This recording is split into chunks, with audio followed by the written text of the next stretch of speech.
Salut les coureurs, salut les triathlètes. Alors cette vidéo, j'ai dû la faire au moins 4 fois. Malheureusement, YouTube engloutit les vieilles vidéos et la plupart du temps, on ne regarde que les nouvelles. Je fais comme vous avec les vidéos qui m'intéressent. Je vais reprendre avec vous ce qu'il faut faire et surtout ce qu'il ne faut pas faire avant un marathon. Dans une semaine, il y a le marathon de Valencia. Moi, j'ai pas mal de coureurs qui vont le courir, mais vous êtes énormément à y aller. Donc on va reprendre ce qu'il faut faire et ce qu'il faut pas faire. Alors, moi ce que je vous conseille, si vous pouvez, même si déjà votre voyage doit être organisé, c'est d'arriver le vendredi, bien entendu, et d'aller chercher votre dossard tout de suite. Pour éviter de vous retrouver dans la cohue le samedi, même si à Valence c'est bien organisé, mais il y a vraiment trop de monde. Et le vendredi, vous êtes à 48 heures de la course, c'est beaucoup mieux. Ça vous évitera de piétiner, de tourner en rond à ce moment-là. Donc vous allez récupérer votre dossard le vendredi. La plupart du temps, c'est le jour où tout le monde arrive. Alors à Valence, il y a des gens qui arrivent le jeudi parce qu'il y a un avion de Ryanair qui arrive là-bas, je crois, le jeudi. Et ça coûte bien moins cher. Donc vous allez récupérer votre dossard. Vous allez sans doute balader, mais rien de bien grave. Ce qui est important, c'est le samedi. Le samedi, il y a deux cas de figure. Soit vous êtes seul ou seul avec des coureurs. Et là, franchement, faites un petit footing le matin, le footing de décrassage, le footing de veille de course. Et puis après, reposez-vous. Reposez-vous. Évitez de faire des milliers de kilomètres dans la ville. Le deuxième cas de figure, c'est si vous êtes en famille. Et là, c'est plus compliqué parce que, évidemment, aller dans une ville étrangère et expliquer à votre conjoint qu'on va rester à l'hôtel et qu'on va rien faire, c'est un peu embêtant. Donc, dans ce cas-là, ce que je vous conseille, c'est d'essayer déjà de ne pas piétiner, c'est-à-dire de ne pas vous trouver en statique. Donc, vous pouvez vous balader dans la ville, essayez de prendre les bus, essayez de prendre les métros pour pas faire des milliers de kilomètres. Honnêtement, si vous baladez, ça sera très difficile de ne pas faire 10 bornes. C'est pas non plus dramatique. Et moi, je les ai fait plein de fois ces 10 bornes avant les courses. C'est pas pour ça que vous serez fatigué le lendemain, mais c'est quand même beaucoup. Donc, essayez de réduire au maximum.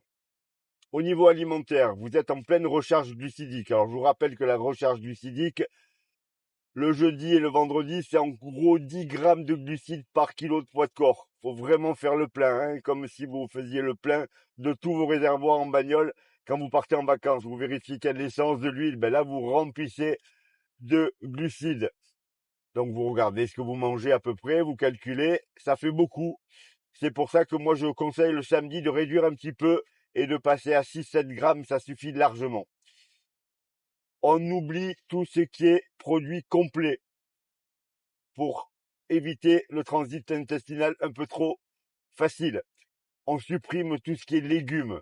Vraiment, là, vous arrêtez tous les légumes. Et pareil, pour éviter les problèmes de ventre le jour de la course, vous arrêtez tout ce qui est légumes. Donc, vous vous rechargez à mort au niveau glucides.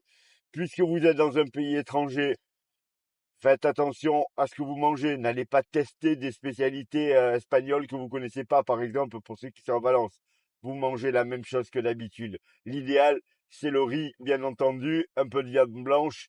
Voilà. Sinon, vous complétez avec du malto, avec des produits sucrés. Ça fera la maille, mais rien que vous connaissez pas. Pareil le matin de la course. N'allez pas manger n'importe quoi au resto de l'hôtel, même si c'est 3 heures avant, parce que ouah, il est génial le petit déjeuner. Non, non. Vous mangez ce que vous avez l'habitude de manger. Rien de plus, rien de moins. Faites pas cette bêtise-là, hein. Ça, c'est super important. On va parler du matériel. Bien entendu, il y a le village marathon. Bien entendu, il y a plein de choses à la vente.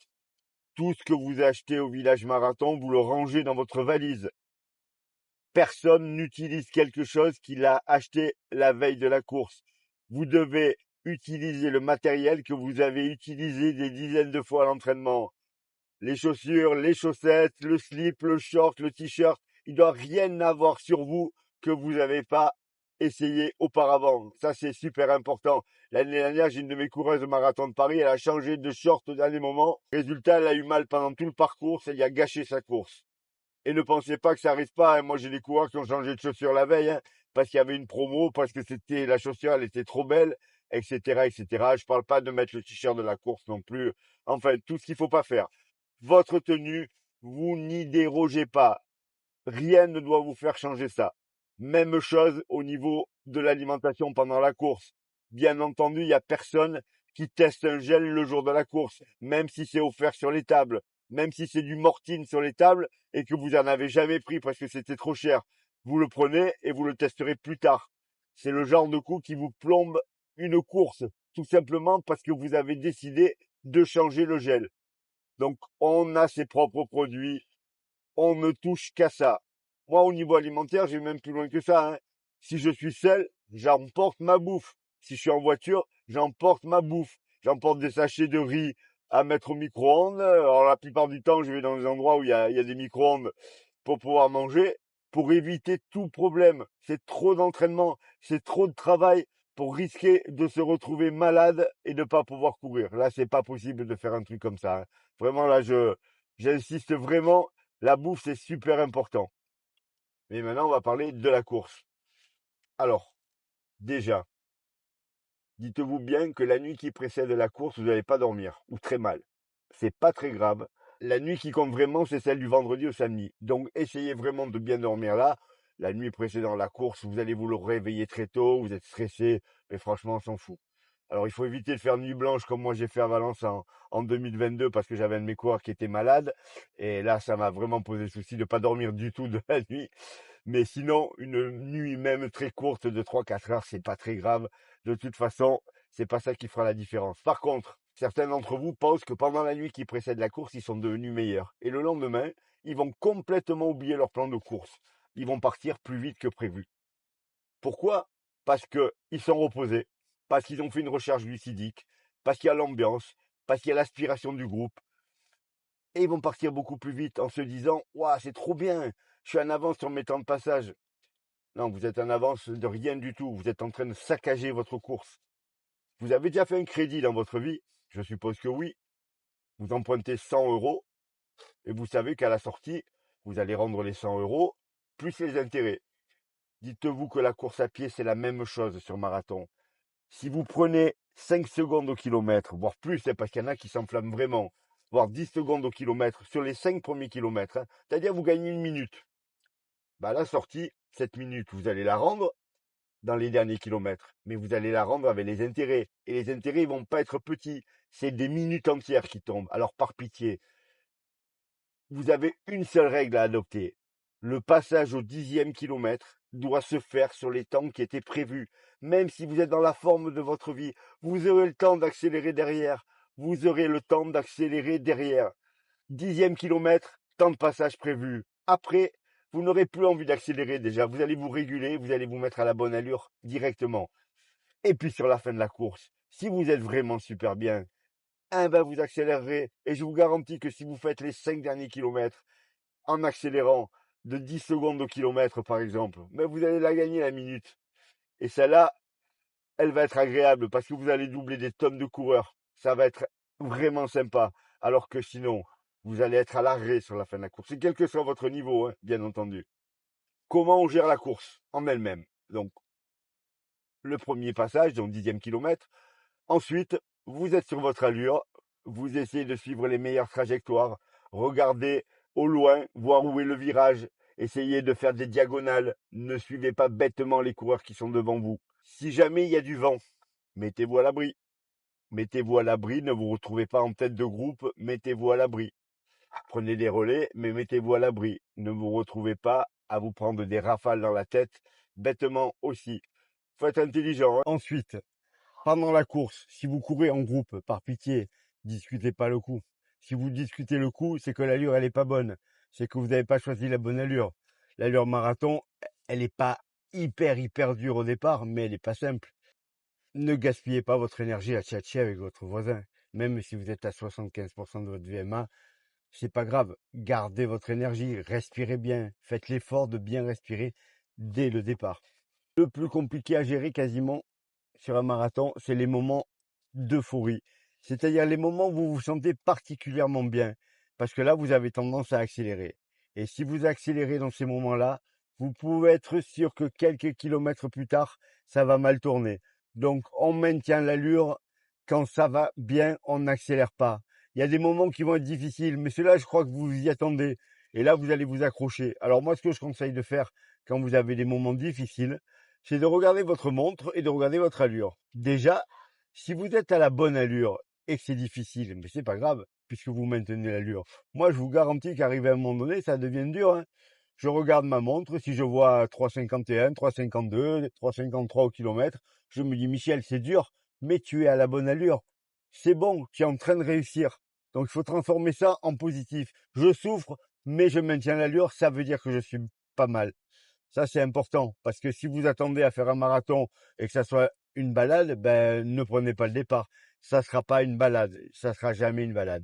Quand ça devient très très dur sur la fin, on va dire à partir du 35e ou avant, ce que vous allez faire, c'est que mentalement, vous allez vous dire, il ne me reste plus que tant de kilomètres et pas il me reste encore tant de kilomètres.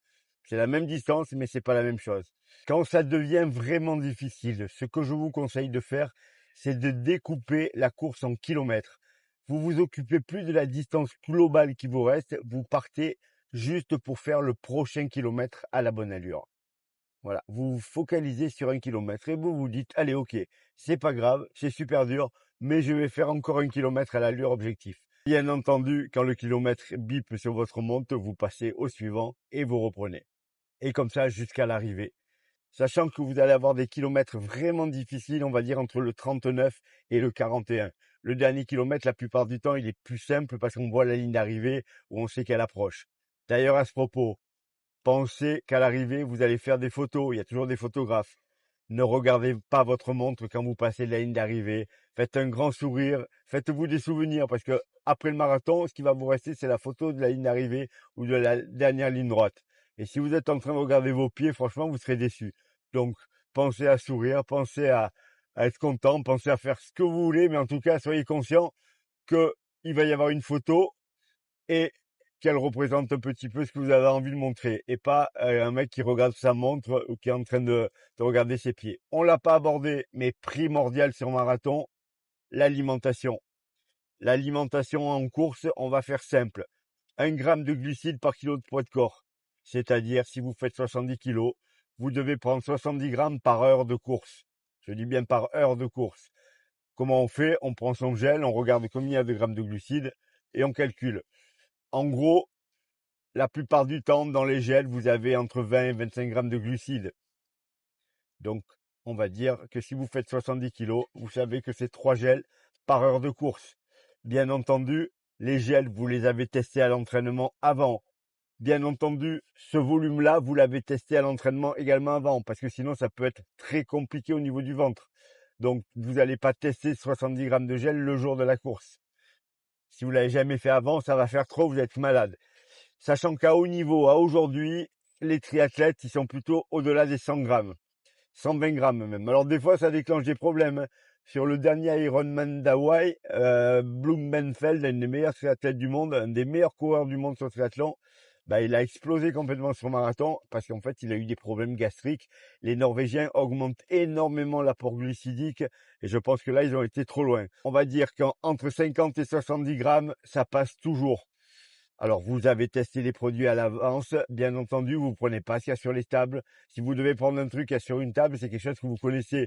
Si vous avez mal au ventre, vous prenez-vous une banane verte et ça fera l'affaire.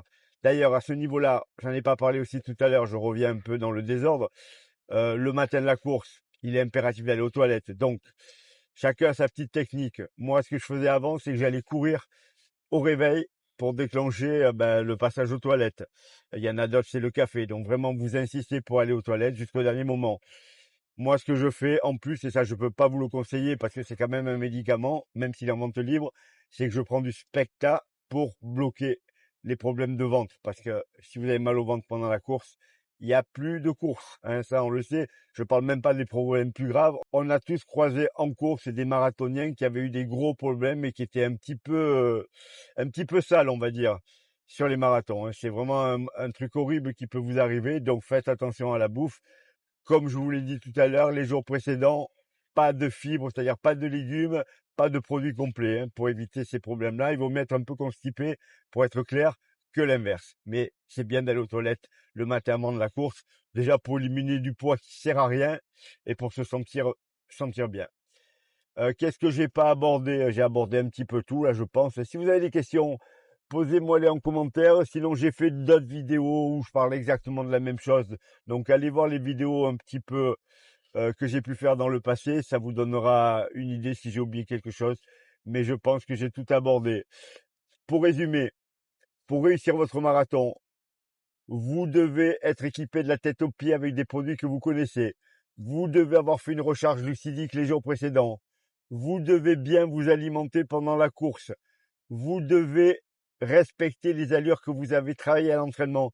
Si vous avez progressé sur la fin de la préparation, tant pis, vous gardez l'allure prévue, vous ferez un marathon plus rapide la fois d'après. L'idéal, c'est de passer la ligne d'arrivée en se disant « Oh, j'aurais pu aller plus vite ». Et ça vous remotive pour repartir tout de suite.